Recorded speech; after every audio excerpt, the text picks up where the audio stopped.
E ele é juiz de direito na cidade de São Paulo, escritor, tem mais de 10 livros publicados, ele é orador espírita, um dos fundadores do grupo espírita Esperança. Faz um programa na Rádio Boa Nova, na TV Mundo Maior e também na Rádio Mundial. Ele é muito querido por tanta gente, muita gente já conhece o De Luca, né? Como ele é conhecido, De Luca. E hoje eu estou muito feliz de receber esse grande amigo para um bate-papo, para uma reflexão.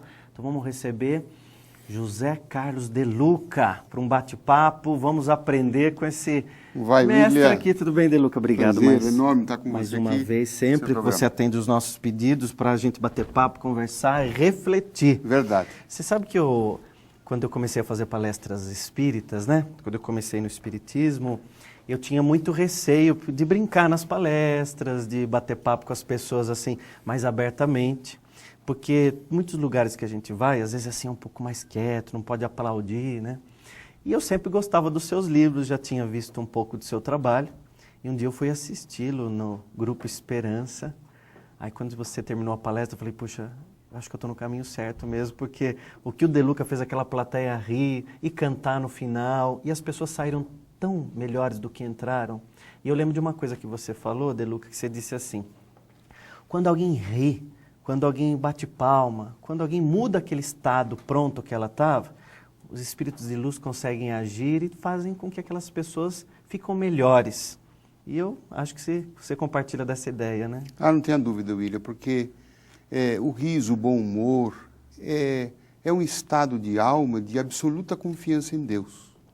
É um estado que produz relaxamento, e é no relaxamento que nós vamos encontrar melhoria para a saúde, melhoria para enxergar de uma forma mais otimista os problemas que nós estamos enfrentando.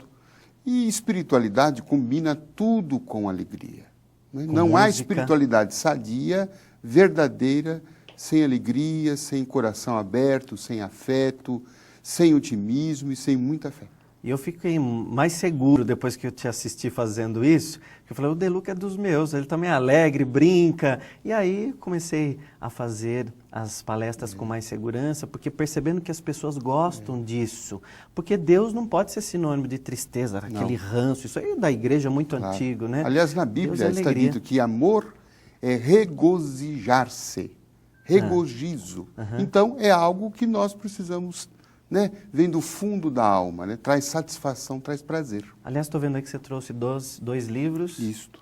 Dois livros, nossos livros mais recentes, Socorro e Solução. E esse foi o seu mais recente. É o mais recente. Você tá Socorro e Solução e o outro é o... Alguém Me Tocou. Alguém Me Tocou, que está aparecendo aí sobre também. Jesus.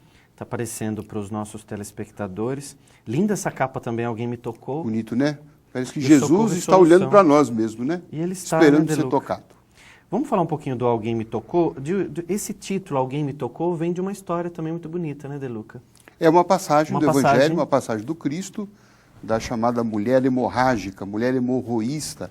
Aquela mulher que já estava com uma hemorragia uterina, já há 12 anos, e vai ao encontro do Cristo, procura ele em praça pública e rastejando, se arrastando no chão por conta das dores, do seu estado de abatimento físico, orgânico. Imagine o que é uma pessoa com uma hemorragia uterina há tanto tempo. Numa época sem medicina, sem remédio, sem tantas coisas. Exatamente. Então, um abatimento orgânico, espiritual e emocional. E essa mulher, então, vai e simplesmente toca nas vestes do Cristo. E, então, Jesus, no meio da multidão, ele diz, alguém me tocou. Ele percebe. É uma expressão dele. O nome desse livro maravilhoso. E eu refleti sobre isto, por que é que Jesus quis mencionar, expressar esse sentimento? Alguém me tocou. Ele deu importância a esse ato. Então, isso quer dizer que ele quer passar essa mensagem que ele continua querendo ser tocado. E não apenas, como é nosso desejo, que ele nos toque. Sim. Isso ele já fez há muito tempo. Agora, como um verdadeiro amigo que ele é, ele está esperando que a gente o toque. Toque seus ensinamentos, toque a sua mensagem, toque o seu coração. Pela editora Intelitera também, que é parceira nossa aqui. E o Socorro e Solução, e, aliás, eu fui no lançamento, estava a livraria lotada sempre, muitos amigos lá. E esse nome Socorro e Solução, De Luca, como que apareceu essa inspiração? Assim, Socorro e Solução é o título de uma mensagem do Espírito Emmanuel, através de Chico Xavier, onde nessa mensagem Emmanuel faz uma síntese que eu considero muito apropriada para nós que estamos atravessando momentos de dificuldade. Ele diz que o socorro vem de Deus, mas a solução vem do homem. Que bonito. Então veja essa junção, Aham. né? Porque às vezes a pessoa está colocando tudo nas mãos de Deus e está esquecendo do próprio esforço, da própria necessidade que ela tem de lutar, de vencer e de superar os seus desafios. Ora, num outro extremo, a pessoa está querendo fazer tudo por ela e está esquecendo que Deus é seu parceiro, que Deus está ali cooperando com ela e que muitas vezes a chave de solução vem pela inspiração divina. O Deluca, eu falei na abertura que são 14 livros, é isso mesmo? 14 livros, até agora. O 14 seu primeiro livros. livro foi? Sem Medo de Ser Feliz. Sem Medo de Ser Feliz. Sem Medo de Ser Feliz. Que, aliás, é o nome do seu programa, não é de rádio? É o nome do programa na Rádio Boa Nova. Na Rádio Boa Nova. Você está na Rádio Boa Nova toda terça-feira. Toda terça-feira, às 10 horas. Às 10 da manhã. Há 10 anos. Há 10 anos. O povo não está me 10 anos. aturando. Será? Você que nos ensina tantas coisas, sempre uma reflexão, um aprendizado. Eu gosto de uma expressão que eu li uma vez, que diz o seguinte, que nós nos renovamos no outro. Então, quando eu converso com uma outra pessoa, eu tenho que aprender a me renovar naquela pessoa, aprender sempre. E além de ler livros, a gente tem que aprender a ler pessoas, né, Deluca? Verdade. Você, como juiz de direito, então quantas histórias passam todos os dias nas suas mãos ali, histórias. E é um privilégio, né, trabalhar com pessoas. É um laboratório, né? É um laboratório. Nós vamos vendo os conflitos, os dramas, onde é que surgem, de fato, as grandes dificuldades que a gente pensa que é uma coisa. Eu vejo isso muito no fórum, né? Já que você tocou no assunto, Sim. eu vejo as pessoas digladiando por questões financeiras e muitas vezes percebo que o ponto central da discussão não é a questão financeira. É o quê, Deluca? É uma mágoa, Tá. é um ressentimento, É algo de longe. é uma coisa mais lá dentro, Tá. mais lá no fundo. E eu tento, tanto quanto possível, desarmar essas bombas, né? Fazendo com que as pessoas vejam o quão difícil e quão tormentoso é elas continuarem naquele conflito. Porque gastar tempo no fórum é uma coisa tormentosa, não é? Podia estar gastar numa praia. Pois é, fazendo coisas nutritivas, Passeando, coisas prazerosas, assistindo um bom intelectuais. Fórum é lugar, né, de gente que está com problemas emocionais, né? Aliás, Chico Xavier dizia que o fórum é semelhante a um hospital. E eu constato isso mesmo. Há muitas enfermidades ali, enfermidades emocionais. A pessoa que foi numa loja, por exemplo, teve um problema com o produto, mas além disso, ela não foi bem tratada pelo Sim. profissional, pelo empresário. E o que está em jogo, no fundo, não é tanto o problema do produto em si, mas é o sentimento que ela tem de não ter sido bem tratada, e há um sentimento aí de vingança, de querer uma punição. E, de fato, isso só atrapalha, né, a solução do problema, atrapalha a nossa própria vida. Ô, Deluca, você é juiz, você é um homem público, você faz palestras, tem programa de rádio, de televisão, então, e é escritor, faz centenas de palestras ao longo do ano e de tantos anos. E como juiz, você sente algum preconceito dos seus colegas ou algum advogado, pessoas que conhecem o seu trabalho fora desse meio jurídico e que tem algum preconceito contra espírita ou por você ter livros nessa área? Já te aconteceu algum fato assim, não? Vamos assim dizer que o mundo do direito, o Tá. mundo da magistratura, é um mundo que, por sua própria natureza, ele é mais conservador. É, por isso que eu fiz essa pergunta. O próprio direito Curiosidade. vive de um certo conservadorismo. E isto é, de certa forma, plenamente justificável. Então, não era muito comum os juízes que fossem espíritas expressarem essa sua condição, no meio em que se acreditava em que a maioria era de outra religião, sobretudo a religião católica. Mas bastou alguém se expressar, como fui eu, né? Eu acho que eu fui o primeiro juiz, pelo menos aqui em São Paulo, a tornar essa condição pública, para que outros juízes espíritos que estavam no anonimato, começarem a também... Isso é legal para a gente perceber que o preconceito é a falta do conhecimento, né? O conceito antecipado e sem fundamento. Exatamente. Então, quando a pessoa conhece, passa a saber sobre aquilo, às vezes ela até compartilha, troca ideias, é muito gostoso. Isso acontece comigo também, às vezes, na universidade. Eu imagino. algum aluno curioso sobre as questões da alma, da espiritualidade, me perguntam por conta dos programas de rádio hoje com a internet, né, De Luca? Todo mundo tem um Facebook, tem um site, um blog, e as pessoas acabam conhecendo o seu trabalho fora dali.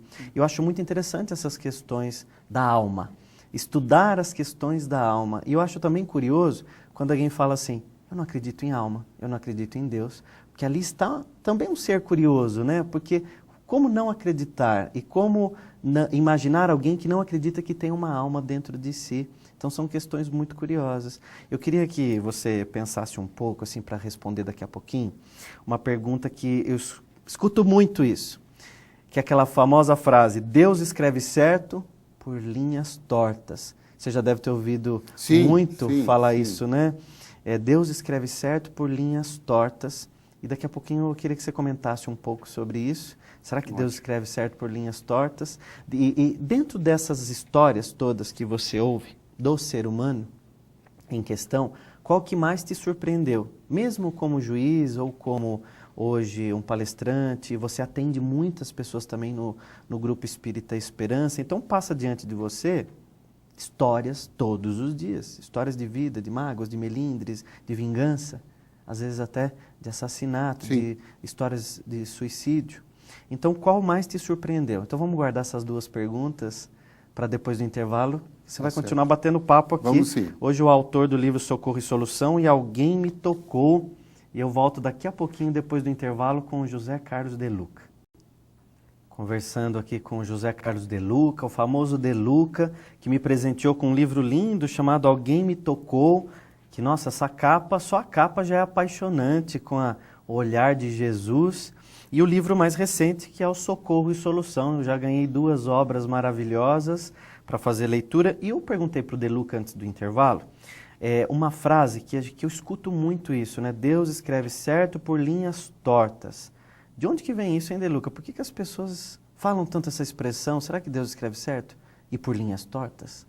Nem sempre, mas creio que essa situação, esse ditado pode expressar uma realidade quando os nossos planos não coincidem com os planos de Deus.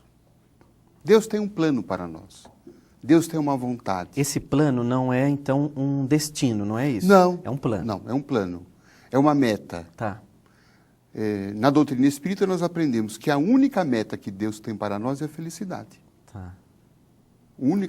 A única fatalidade que Deus prepara para nós é a felicidade. É a felicidade. Mas como Ele nos dotou de livre-arbítrio, nós vamos muitas vezes saindo fora dessa estrada. E Ele permite, como uma opção de crescimento, de aprendizado, de entendimento, de maturação. Deus permite que a gente erre. Faz parte do plano dele. Acho isso muito bonito. Mas ele, como Pai amoroso, vai nos auxiliando nessa reflexão para que nós possamos voltar ao caminho da estrada da felicidade. Então, muitas vezes, essas linhas tortas que a gente as pessoas falam tanto, são aqueles momentos em que Deus está fazendo correção de rotas. Ô De Luca, e quando Jesus disse assim, a felicidade não é deste mundo? Porque tem gente que interpreta errado também essa parte. Cabe aqui nessa conversa?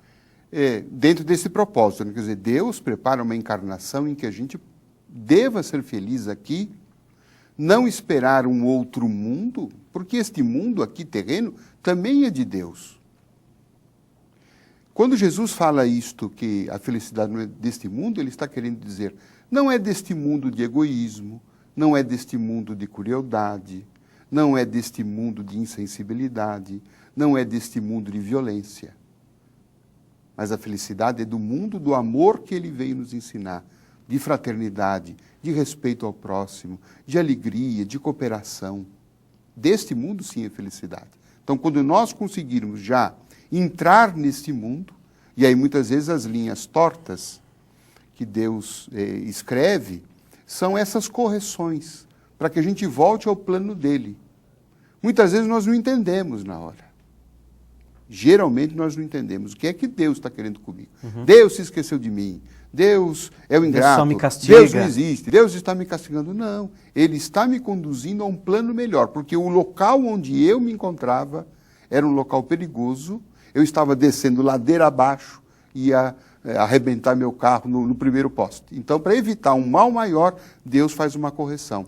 Então, vem uma doença que te tira de uma tragédia maior, vem, às vezes, um problema financeiro que te faz repensar uma série de coisas, vem, muitas vezes, até a perda do ente querido, que te faz voltar para a vida. O desemprego, você vai para um outro emprego melhor, muitas vezes. Para valorizar certas coisas que a gente não estava valorizando. Nós colocamos aqui no Socorro Solução testemunho de um jovem de 25 anos que é portador do câncer. E ele diz assim, que o câncer está obrigando ele a repensar a vida.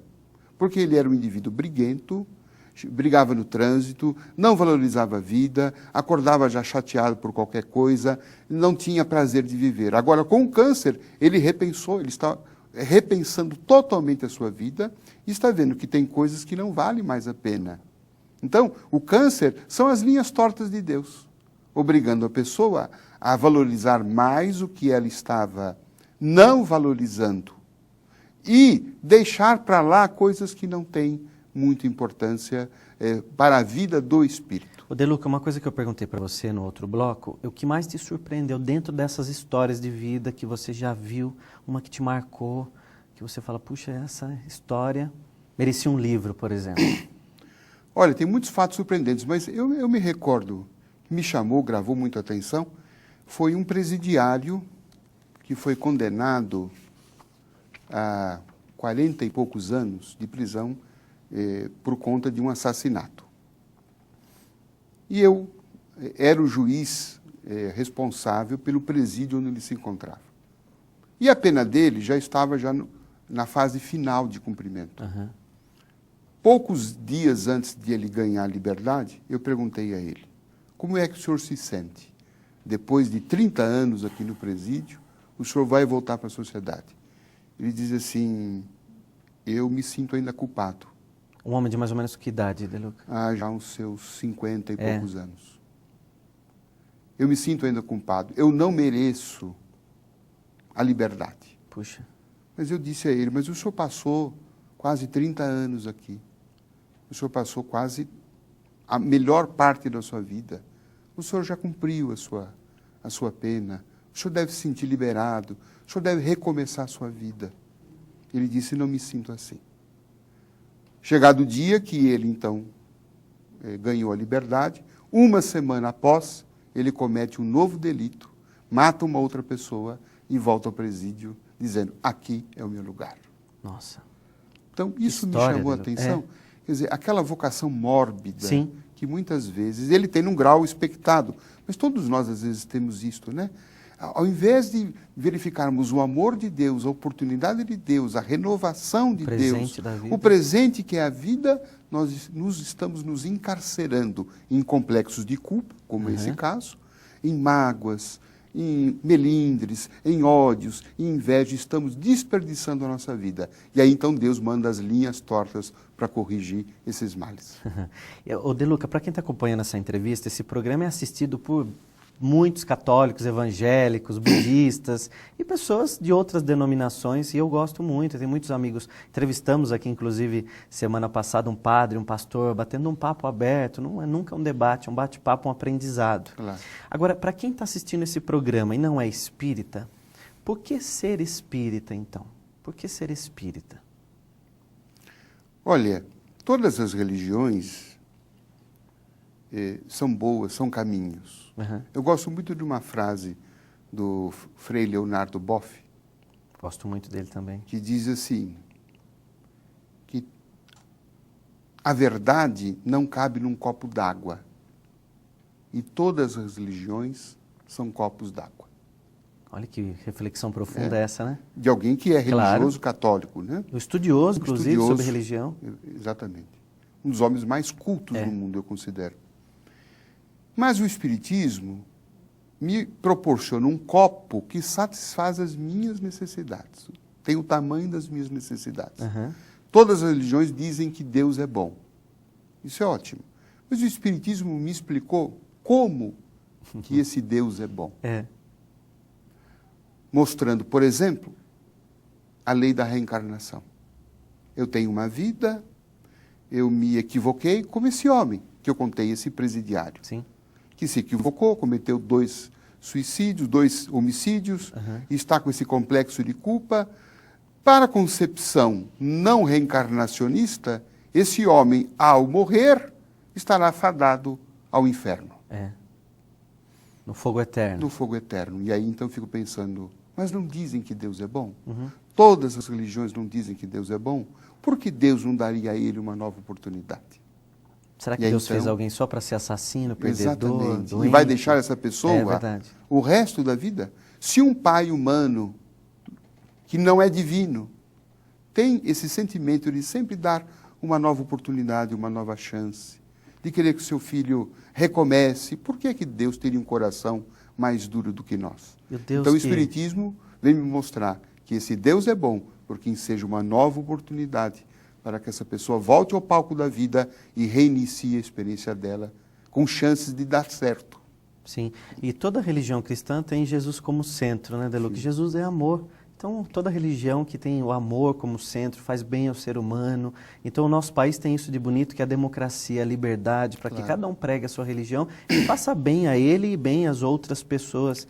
Eu compartilho muito de suas ideias, porque eu vejo o mesmo Deus que faz a beleza de uma flor, a beleza de notas musicais, da arte, de tantas coisas. Não pode ser o mesmo Deus que castiga, que faz alguém para ser perdedor a vida toda. E que não dá a oportunidade à pessoa ter uma nova experiência, uma nova oportunidade. E recomeçar sempre. Quem é que acerta sempre, né, William? Deluca, você terminou o livro Alguém Me Tocou com uma oração cada capítulo, não é isso? Isso.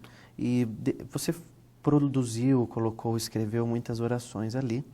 E eu fico pensando hoje, no ser humano, qual seria a oração mais importante para aquele ser humano? Não oração escrita, porque oração é um ato de amor, não é? E estar numa constante oração, como seria esse ato desse cidadão, desse homem, dessa mulher, para estar nessa constante oração? Não uma oração pronta. Deu para entender mais ou menos a pergunta? Mas você não responde ainda não, que nós vamos para o intervalo. Então tá bom. Alguém me tocou. Bonito essa expressão, né? Alguém me tocou.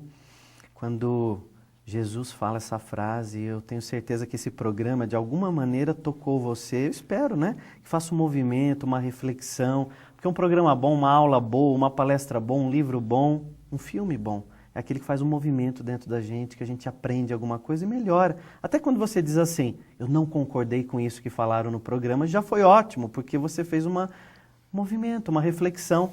Aliás, Deluca, o Oscar Wilde tem uma frase que eu gosto muito, que ele diz assim, quando todos concordam comigo, eu tenho sempre a sensação de estar errado. Ele quase não era humilde, né? Então a gente faz justamente uma reflexão, né, Deluca? Quem somos nós para poder fazer uma receita? Aliás, a vida não tem receita, né? A gente não, se fosse fácil uma receita, era só escrever um livro com uma Se tem, a receita é individual, né? É individual. E esse livro seria um best-seller, todo mundo seria feliz da vida nisso. Deluca, quando nós conversávamos e pensávamos sobre oração, e eu perguntei para você sobre as orações que você colocou no livro, mas eu perguntei qual é a oração mais importante que um ser humano tem que ter. Não importa a religião dele. Você pensou nisso? Eu pensei e me lembrei de uma oração de São Benedito. São Benedito, que era um santo que não tinha grandes dotes intelectuais. Entre os seus irmãos de congregação religiosa, ele era considerado um irmão religioso de segunda categoria, porque ele era analfabeto. Tanto é que na ordem religiosa, ele era destacado para trabalhar na cozinha. Por isso que muita gente tem um São Benedito, às vezes, na cozinha, né? Porque ele era cozinheiro. Sim. Mas ele tinha uma devoção, uma unção, e ele ia orar ali no terreno, ali do monastério onde ele se encontrava, e ele se ajoelhava diante de um tronco de árvore e dizia apenas isto: Pai, Benedito está aqui. Pai, eu estou aqui. E frequentemente seus irmãos de congregação o viram levitando. Puxa. Então, esta afirmação, Deus, eu estou aqui. Ou seja, nós nos colocamos na terra como servos de Deus. Eu não trabalho para o Tribunal de Justiça. Eu não trabalho para a TV Mundo Maior, eu não trabalho para a empresa XY. Eu trabalho para Deus. É o patrão, né? É o patrão. O único patrão. Sou servo de Deus. Eu estou aqui no mundo colocado por Deus para fazer a vontade dEle. E a vontade dEle é a melhor para mim. Bonito isso, De Luca. E quem conhece a sua história de vida, o seu trabalho incansável, né? É frente ao Grupo Esperança. Quantos anos do Grupo Esperança já, De Luca? Bom, o Grupo Esperança já tem aí uns 7, 8 anos. 7, 8 anos, é. Né? Eu e conheço há 4 anos nós estamos com o centro aberto, mas Sim. o grupo já existia, antes da abertura do Centro Espírita. E onde fica o centro, para quem é de São Paulo, fora, quer Fica visitar? no bairro de Vila Aricanduva, zona leste de São Paulo, na rua Moisés Marques, 1123. Estamos lá todas as quartas-feiras e o primeiro domingo de cada mês. Eu adoro ir lá, tem música alegre, a gente verdade. sai sempre melhor. Aliás, um dia eu fui assistir uma palestra sua e fiquei escondido lá no fundo, para ninguém me ver. Porque não é porque a gente fala que a gente também não precisa ouvir. Pois é. Muito pelo contrário, eu gosto de assistir as palestras, de aprender, de ouvir. E aquele dia eu precisava ouvir uma palavra boa, né? E a sua palestra para mim foi sensacional. Mas eu lembro que, isso tem mais ou menos uns 4 anos por aí. E eu lembro que ao final você tocou uma música que fala: ah, coração, se apronta para recomeçar. Do Roupa Nova, não é Roupa isso? Nova, começo, meio e fim. Começo, meio e fim. Eu gravei aquilo para mim e a partir daquilo, então, eu levo sempre esse lema comigo: recomeçar é o morrer e o nascer ao mesmo tempo. Exatamente. Quando algo não está bom, a gente tem coragem de recomeçar. Então, se apronta para recomeçar. Exatamente. Então, as pessoas que estão nos assistindo de repente agora, na sua casa, às vezes passando uma dificuldade, passando um problema, às vezes muita gente em depressão, né, De Luca? Pensando às vezes em fazer uma bobagem, ou desempregado. Eu acho que uma coisa que o De Luca falou pra gente hoje, Deus não fez um filho para ser perdedor, para ser triste. Aliás, o nome desse programa é Crescer Você, para a gente poder aprender junto aqui e refletir. Eu queria, De Luca, que você fizesse uma conclusão das ideias sobre socorro e solução, porque Deus manda as cordas, né, para socorrer, manda a boia. Deus não manda, como é que chama aquilo do navio? A âncora, né, para você afundar. Ele te joga uma boia, ele te ajuda ali. Como que as pessoas podem, dentro do seu dia a dia, numa simplicidade, perceber essas cordas, essa boia, essa ajuda, não importa a religião que ele tenha, que ele pregue? Eu acho que a partir do momento em que nós nos consideramos como espíritos em crescimento, e aí vem o título do seu programa muito oportuno, eu me considero que eu não estou pronto e acabado. Eu não sou um produto final. Eu sou um espírito que eu estou em crescimento, por isso eu tenho o direito de errar, e toda vez que erro, tenho o dever de analisar aquele erro com muita humildade. Porque eu vejo muitas pessoas sofrendo por orgulho. Orgulho porque fracassaram. Não tem coragem de mudar. Exatamente. Orgulho porque fizeram uma tentativa comercial e não deram certo. Sim. Orgulho porque tiveram uma relação afetiva que não deu certo. Porque ouviram um não. Nós temos muita dificuldade de ouvir não. Nós somos muito crianças ainda espirituais. Aliás, esta é a visão que Emmanuel diz que lá nos mundos elevados, quando os espíritos de luz olham para a Terra, eles dizem que a Terra parece um grande berçário com crianças dormindo. Então está na hora de a gente acordar. Temos o direito de experimentar, estamos aqui para experimentar as coisas. Então tenho o direito de experimentar tudo, mas tenho o direito de, com o sabor das coisas, saber o que me convém, o que não me convém. E aquilo que não me convém, não fazer disto uma tragédia. Não ser tão passional, não ser tão melindroso. Olhar as coisas com esse espírito de aprendiz. Como melindre é uma coisa terrível, né, De Luca? Acaba com a nossa vida. É.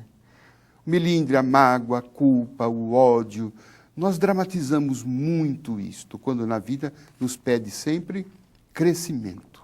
Olha as coisas sem dramaticidade, levanta, sacode a poeira, dá a volta por cima. Aliás, De Luca, eu não tenho palavras para agradecer a sua presença. A gente sabe da sua agenda corrida. Você hoje se disponibilizou em vir ao programa bater um papo com a gente.